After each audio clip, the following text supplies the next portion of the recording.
Denver had never seen a crime quite like it. You got 6 witnesses down. A massacre on Father's Day at United Bank, the cash register building. Negative. He was sitting down there in that vault area last I knew. 4 guards murdered by a mustachioed man in a fedora and sunglasses who stole $200,000. And I was hooked from the moment I started reading about it. Attorney and writer Steve Epstein was looking for his next book project when he found out what happened on June 16, 1991. It just had all the makings of this is a story. A story Epstein tells in great detail in Deadly Heist, his 4th true crime book. That I would have to say that someone inside would probably have to have been involved. Someone like a United Bank guard.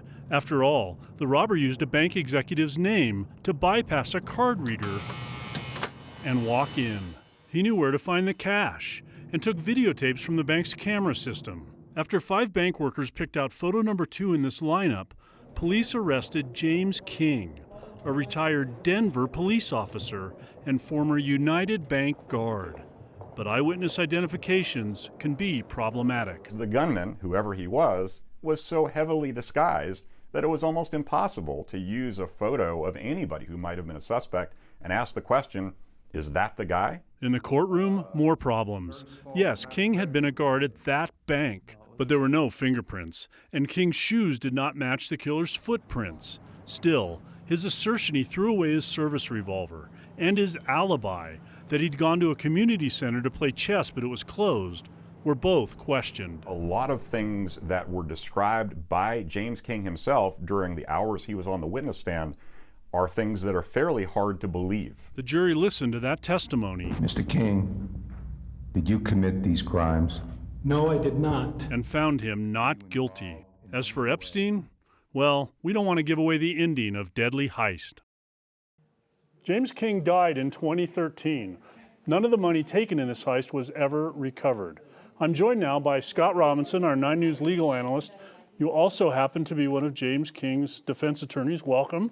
Hi. What'd you think of the book? Well, I think the book was great. It was masterfully written. Lots of facts had to be set forth for the crime, the investigation, and the trial. And I think Steve Epstein did a fabulous job of doing that. I probably disagree with his opinion about the significance of several witnesses' testimony and the sufficiency of the prosecution's presentation. But it is a great book for anybody who's interested in the United Bank murder case. A fascinating read. The only problem is 4 men died and another man's life was profoundly impacted by the trial and the scandal.